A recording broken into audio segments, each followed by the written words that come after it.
Mr. Speaker, I want the American people to know, with eyes wide open, what is inside this bill.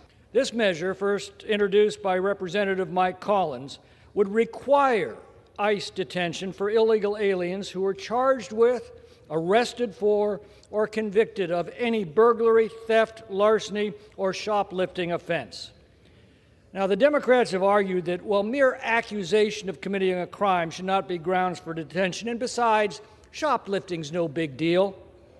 Well, they ignore the fact that every illegal alien is currently required to be detained by current law. Laken Riley was killed while going for a jog.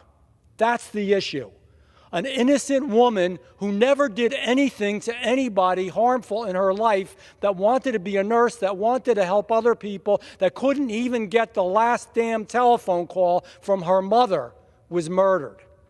And then I hear from the ranking member, well, the vast majority of illegals don't commit crimes. My God, I hope not, because we've got close to 10 million of them as best we can tell, but there are hundreds that were on the terror watch list, thousands that have committed crimes and where the problems really do exist, and that's unacceptable. We stand here just 2 days after President Trump gave unconditional pardons to violent criminals who attacked our nation's capital on January 6th. And these are the people who want you to believe, who want us to believe that they're trying to, quote unquote, keep criminals off the streets. When they are opening the floodgates.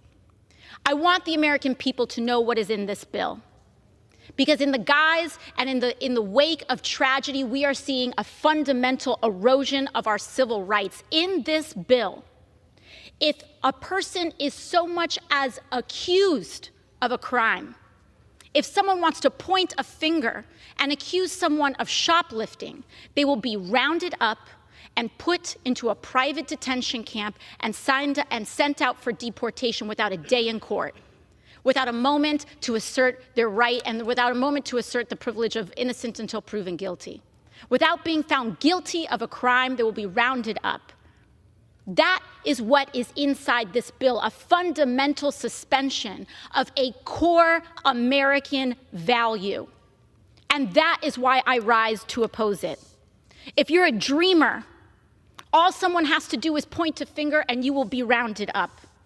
And we have seen moments like these happen before. In the Patriot Act, in the wake of the travesty of 9/11, a fundamental suspension of American civil liberties. That is what we are seeing here today. Mr. Speaker, you may wonder why so many of our friends across the aisle who care so deeply about the rule of law happen to be so desperate to pass this bill, after they are unleashing people who attacked police officers here on this Capitol into roaming our streets, who are publicly saying now they want to get a gun. Suddenly, these folks care about public safety? I don't think so. Look no further than the price tag of this bill, $83 billion. They know that it can't be paid for. They know that the capacity is not there. And you know what will be there? Private prison companies are going to get flooded with money, who give this money, no doubt. I want folks at home to look. Look at what members of Congress are invested in private prison companies who receive this kind of money, and look at the votes on this bill. It is atrocious that people are lining their pockets with private prison profits in the name of a horrific tragedy and the victim of a crime. It is shameful. It is absolutely shameful. And Mr. Speaker, I'll conclude with this. In a few months, there are members of Congress who voted for this bill who are going to pretend they didn't know about all the bad things that are going to happen because of it. So when a private prison camp opens in your town, when a dreamer... Time has expired. I yield the gentlelady an additional 30 seconds. So when a private prison camp opens in your town, and they say, we didn't know this was going to happen, know that they did, and they voted for it. When a dreamer is disappeared from your classroom, when the President of the United States destroys what is left of the Constitution, as he's announced in this attack on birthright citizenship, they will all say, we didn't know this was coming. And I want the American people to know that they did. This vote represents it. And with that, I yield back. Thank you very much. Gentlelady yields. We reserve. Gentleman from Maryland reserves. Gentleman from California is recognized. Mr. Speaker, I yield 2 minutes to the gentlelady from Georgia, Ms. Green. Thank you.